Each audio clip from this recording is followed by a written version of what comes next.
The movie begins in 1999. Captain Petey Shelburne nervously attempted to return a drum-playing toy monkey at an antique shop, but in the process, the pawn shop owner noticed he has blood stains on his shirt, but Petey shrugged it off, insisting it's nothing. Subsequently, the shop owner refused accepting the toy because it's against their policy. Then on short notice, the monkey began drumming, leaving Petey wallowing in curiosity. After a while, an arrow mysteriously shot itself at the shop owner, and on drumming again, the arrow retracted itself. Petey was fed up of having to deal with this menace, so he attempted burning it with a flamethrower, but still, the monkey won't budge. Periodically, Petey went rogue, leaving Lois's wife to raise their identical twins, the Meow and the cruel Bill, solely by herself. Due to Bill's intense cruelty, Hal really wanted to kill him, but couldn't summon up morale to do so. Lois told them the story of how their father left without saying a word, and never came back. Young Hal and Bill were curious to know the kind of person Petey was, so they scanned through his room to get a clue, and it was at this moment they found the evil drumming monkey in his closet. Almost immediately, Bill whined its key, but he felt it was broken as nothing happened afterwards. The next day, Annie was about to take the children to school, but Hal was surprised to meet the monkey inside the car, but he ignored it and hopped in regardless.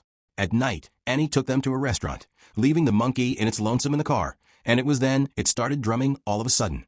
Hal was the only one who heard the drumming, and few minutes later, the chef sliced out Annie's head gruesomely. At Annie's burial, the twins figured it was the monkey's doing, but one tragedy wasn't enough for them to see the light.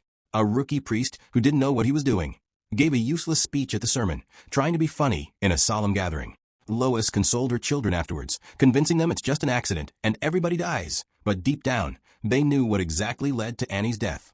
On getting home, they partied excessively to relieve the pain, not knowing a dark future awaits them all. Back in school, Hal was confronted by a group of students who told him horrific things about Lois and Petey, and it was Bill who gave them this information. On hearing all the awful things they had to say, Hal was filled with immense rage for Bill, and it was at this moment an idea popped in his head. At school the next day, Hal got bullied by Bill's friends yet again, so he angrily went home and vented his frustration to the monkey. Few minutes later, he turned the monkey's key, hoping it would kill Bill. Simultaneously, Bill got back from school, then the monkey started drumming instantly. Not paying attention to Hal's wants, Lois suffered a sudden aneurysm and dies on the spot. After this incident, Hal unearthed that he can't control who the monkey kills, as it chooses its victim by itself. Hal was overwhelmed with guilt for what he had done, so when night approached, he tried to get rid of the monkey by slamming it continuously with a cleaver, destroying it for good, or so he thought. The next day, Aunt Ida and Uncle Chip took custody of the twins, thereby driving them to their new home in Maine. Aunt Ida tried to be a mother to them, but they remained indifferent, relaying no emotions whatsoever. Bill looked through the window in the night, and to his utmost surprise, the monkey was right there, staring at him. Hal was all in his feelings, as he was pretty sure he chonked up the monkey. As they discussed about how evil the monkey is, Bill came up with a razz idea.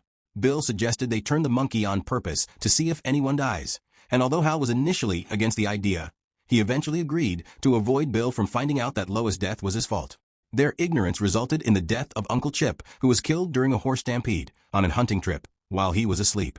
After this event, the twins decided it's high time they get rid of the monkey, so after chaining it inside its box, they threw it down a nearby well, with the hope it will remain hidden forever. 25 years later, Aunt Ida felt her house was being breached, so she proceeded down the bunker with a gun in her palm to ensure her safety. But then, she fell down abruptly and got gruesomely injured. After treating herself, she attempted boiling water, and it was at this moment her head caught fire. So she ran out of the house in fright, and further slammed her head onto a pole. Guess the monkey retaliated. On the other hand, Hal was already grown up, and by this time, he had lost all contacts with Bill. He took permission from his boss to go pick up his kid, whom he only sees once a year, because he's afraid his misfortune would pass on to him.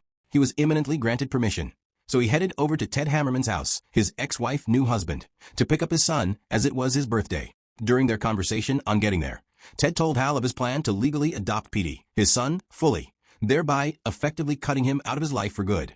Petey disrupted the conversation, but by this time, he had already eavesdropped the whole thing. An estate sale, Ricky, the son of a local police officer, picked up the monkey, and it immediately reminded him of his absent father. So he bought it and took it home just for that reason. Hal drove his son to a nearby hotel, so they can catch up and rekindle there. Petey questioned whether he has any siblings but Hal lied he doesn't have any, claiming to be the only child. Hal's attention wasn't on their conversation, and he was seemingly indifferent to his son's questions.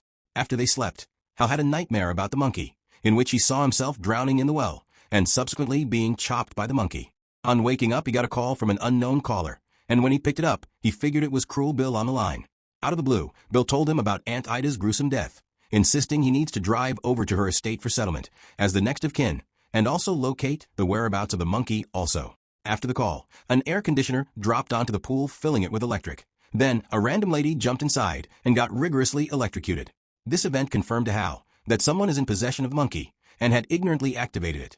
So he screamed on his pillow in frustration, knowing he'd have to face the menace yet again. He instantly told Petey they need to get going, and he flipped out in the process. On getting to the car, Petey weirdly asked him how his mom died, making him relive some awful memories he had been trying to push away. Petey tried his possible best to connect with Hal, but all his efforts proved abortive.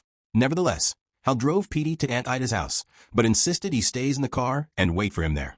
All of a sudden, an estate agent named Barbara startled him in the car, and further gave Hal a card insisting it's from his brother, and it was then Petey unearthed Hal has been lying to him this whole time about not having a family. Instantaneously, Barbara led Hal inside the house, and while they were going, she told him about the estate sale they had after Ida's death, suggesting that ever since that day, series of bizarre fatal accidents have occurred in town. Gory indeed. Petey disregarded Hal's instruction and strolled inside the house. Then he discovered his dad is a twin.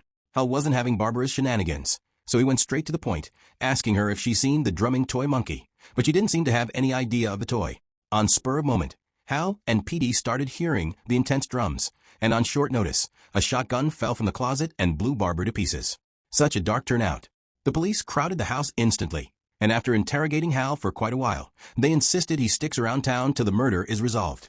Hal received a call from Bill, so he told him about the misfortune that befell them, and it was at this moment Hal deduced Bill was in possession of the monkey. Bill seemed to have figured out Hal was the cause of their mom's death, so he tried to get the monkey to kill him countless times, but it kept claiming the lives of other people in his stead. Ricky returned to Bill's home on a fateful day to retrieve the monkey, insisting it reminds him of his dad, and in the process of talking, he revealed he knows the whereabouts of Hal and Petey. So Bill then thought to himself, what if Petey winds the key? Would the monkey finally kill Hal? Ricky was overly eager to retrieve the monkey, so he took his dad's gun and also his police uniform. Hal, on the other hand, was taking his son back to the motel, but then Petey struck him with a weird question. Petey inquired if he has killed a man before, but he concurred negatively, insisting he's not a killer. Petey was pissed off his dad was about to leave him with Ted again, but Hal wasn't all that bothered, knowing it was for his own good. On short notice, Hal contacted Bill on the phone, beckoning on him to stop turning the key and killing innocent people. So Bill insisted if he actually wants him to stop, then he should bring Petey to him to turn the key in his place, convincing him whoever turns the key is immune to its wrath. But Hal still blatantly refused to give in. Almost immediately, Hal went to check up on Petey, extremely anxious as Petey wasn't responding to him, but he imminently came out unbothered. They had a nasty argument afterwards, and as it got heated up, Hal then calmed down and explained things to him, informing him there are dark forces in this world beyond his control, and one is currently hunting him, insisting due to that fact they can't be together.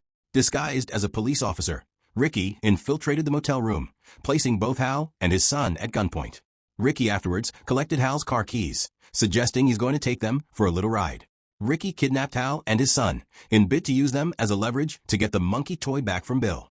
Unbeknownst to them, Bill's fortress was entirely booby-trapped. Ricky insisted Petey goes inside the house and get the monkey, or he shoots his dad right in the head. Hal suggested he goes on his behalf, but Ricky refused, insisting it had to be Petey who proceeds inside. Before Petey left, Hal warned him that no matter what he does, he shouldn't turn the key in the monkey's back. On spur of moment, Petey headed inside the apartment, through a small hole made for dogs. He carefully walked through the hallway, but then he mistakenly stepped on a trap and almost got killed. Petey figured the entirety of the place was booby-trapped, so he was careful enough to evade the next trap. Back in the car, Ricky told Hal of his dad, who was a cop, and how he left them estranged, insisting that's why he hates cops. Shortly after, Hal noticed a hive of bees dangling atop the car. Petey was smart enough to evade all the traps. Then he came face to face with his uncle, Bill. Bill swerved Petey emotionally, deceiving him into turning the key, suggesting it's part of their traditional heritage. Petey imminently fell for his tricks and turned the key, making Ricky to almost shoot himself. As the drumming intensified, swarm of bees penetrated from the car windshield into Ricky's mouth, eating him from inside out, and he eventually wounded up dead. On seeing this unfold, Hal got out from the car. Bill, on the other hand, got immensely pissed that Hal is still alive, so he aggressively tried to get the monkey to drum, while Petey met with his dad at the front door. due to the bizarre force Hal instituted on the monkey. It started beating the drum uncontrollably non-stop. When the monkey eventually stopped, havoc erupted in the entire town. Then dead bodies started falling through the roof. Almost immediately, Hal and Petey met with Bill inside the room. Hal was very angry at Bill for going that far just to kill him, and after venting frustrations on each other, they put their differences aside, apologized to themselves, and finally reconciled after years of grudges. As if the monkey was patiently waiting for them. After they rekindled, one of Bill's booby trap activated, and his head got blown out in the process. Moving on, Hal drove Petey through the city of Maine, accepting their fate as the monkey owners, so as to prevent anybody else from ever turning the key again, and that was how the movie ended. Thanks for watching. Please like, subscribe, and comment. Thank you.